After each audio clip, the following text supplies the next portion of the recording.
नमस्कार दोस्तों, मैं प्रिंस सैनी आपका स्वागत करता हूं हमारे चैनल लर्न एंड ग्रो में। आज हम बात करेंगे oscillation of A loaded spring in series combination के अंदर। तो सीरीज कॉम्बिनेशन हम लेंगे स्प्रिंग्स का और उसके अंदर उसको हम लोड करेंगे एक एंड से उसको फिक्स करेंगे और उसका टाइम पीरियड हम निकालेंगे। तो चलिए इसको देखते हैं। तो हम पहले एक स्प्रिंग ले लेते हैं। इस तरह से हमने एक स्प्रिंग ले लिया जिसको एक तरफ से हमने इसको फिक्स कर दिया है, यानी कि एक सपोर्ट हमने इसको दे दिया है, फिक्स सपोर्ट है ये। अब एक दूसरा स्प्रिंग हम इसको सीरीज में इसके साथ कनेक्ट कर देंगे, यानी कि यहाँ पर अगर हम देखें तो हमारे पास दो स्प्रिंग है, एक फर्स्ट ये है और एक सेकंड ये है। इन दोनों को कनेक्ट कर दिया गया है सीरीज के अंदर।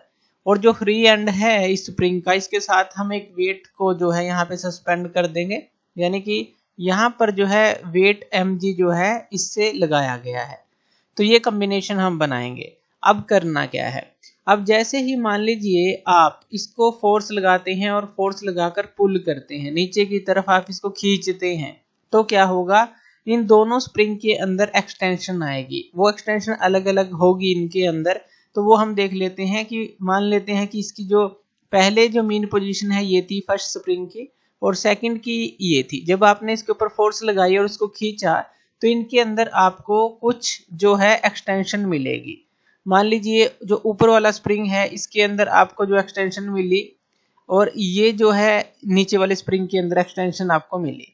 अब हम मान लेते हैं कि जो एक्सटेंशंस हैं वो इसमें y1 है और इसके अंदर y2 है, यानी कि जो स्ट्रेचिंग आई है जब आपने इसको खींचा।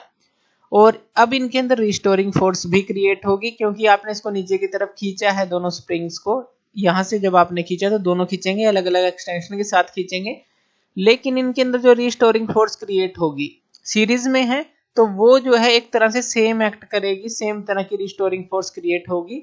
जैसे कि अगर इसके अंदर हम बात करें तो इसके अंदर भी F क्रिएट होगी और इसके अंदर भी जो है F क्रिएट होगी।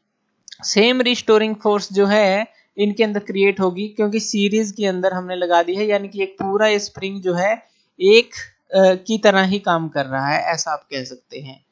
तो यहाँ पर देखिए जो F है हमारा, अगर हम बात करें फर्स्ट स्प्रिंग के लिए तो स्प्रिंग कांस्टेंट हम इसका ले लेते हैं। अगर इसका हम K1 ले लें और इसका स्प्रिंग कांस्टेंट K2 ले लें तो जो F है फर्स्ट स्प्रिंग के लिए ये क्या आ जाएगी हमारे पास -K1 y1 आ जाएगी। यही आएगी क्योंकि -Ky होती है, यानी कि डिफ्लेक्शन के साथ होती है डायरेक्टली प्रोपोर्शनल रिस्टोरिंग फोर्स। तो -K1 y1, माइनस का साइन हमें पता है क्यों है, डिफ्लेक्शन नीचे की तरफ, रिस्टोरिंग फोर्स ऊपर की तरफ, तो ये आ जाएगी। अब जो दूसरी रिस्टोरिंग फोर्स है यहाँ पर लिख लेते हैं। जो दूसरी रिस्टोरिंग फोर्स है स्प्रिंग के लिए, जो सेकंड स्प्रिंग है इसके लिए, तो ये क्या आ जाएगी -K2 y2, ये आ जाएगी हमारे पास, यानी कि रिस्टोरिंग फोर्स ये आ गई हमारे पास। अब यहाँ से आप y1 की वैल्यू को निकाल सकते हैं। y1 की वैल्यू क्या आ जाएगी हमारे पास, ये आ जाएगी -F/K1 आ जाएगी। इसी तरह से यहाँ से अगर आप y2 की वैल्यू को निकालते हैं, ये क्या आ जाएगी -F/K2 आ जाएगी। तो आपने डिफ्लेक्शंस की वैल्यू निकाल ली, जो अलग अलग डिफ्लेक्शन जैसे कि हमने की, इसके अंदर भी आई, इसके अंदर भी आई, जैसे ही आपने इसको खींचा। अब जो y है, अगर टोटल डिफ्लेक्शन की हम बात करें, टोटल एक्सटेंशन की बात कर ले, एक्सटेंशन आप इसको बोल लें कि कितना उसके अंदर स्ट्रेचिंग आई है, तो वो क्या आएगी y1 + y2 आएगी। y1 की वैल्यू है आपके पास -F/K1 है और y2 की वैल्यू भी क्या है आपके पास -F/K2 है। तो इन दोनों को जो है हम प्लस कर देंगे। जैसे ही आप प्लस करेंगे तो -F जो है, क्योंकि रिस्टोरिंग फोर्स तो सेम क्रिएट हुई है, तो ये हमारे पास आ जाएगी। और जब इसका आप एलसीएम लेंगे तो आपके पास ये क्या आ जाएगा, K1 + K2 divide by K1 K2, ये जो है ये एक्सप्रेशन हमारे पास बन जाएगा। K1 प्लस है यहाँ K2 और K1 K2 ये बन जाएगा।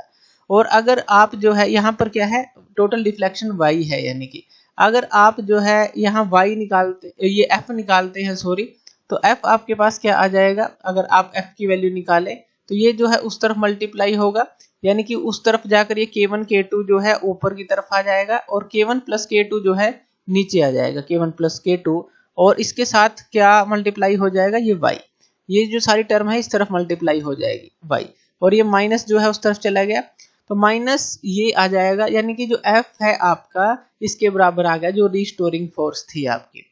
अब अगर आप जो है इसको पूरी टर्म को, इसको आप K मान लेते हैं, ये पूरी टर्म आप K मान लेते हैं, यानी कि जो स्प्रिंग कांस्टेंट है इस सीरीज कॉम्बिनेशन के लिए आप k मान लें, इस सीरीज कॉम्बिनेशन के लिए, तो क्या होगा हमारा F इक्वल टू सीधा अगर हम बात करें कि इस दोनों स्प्रिंग के लिए सीरीज कॉम्बिनेशन के k हम मान लें स्प्रिंग कांस्टेंट, तो सीधा क्या आ जाएगा माइनस के, और y मान लें टोटल जो डिफ्लेक्शन है, तो माइनस के y आ जाएगा। यानी कि इस टर्म को एक तरह से अगर हम देखें हमने k पुट कर दिया है, यानी कि जो k है वो इसके बराबर है k1 k2 और divide by k1 plus k2, तो इसके बराबर है। अब यहाँ से हम निकालेंगे जो हमारा टाइम पीरियड है।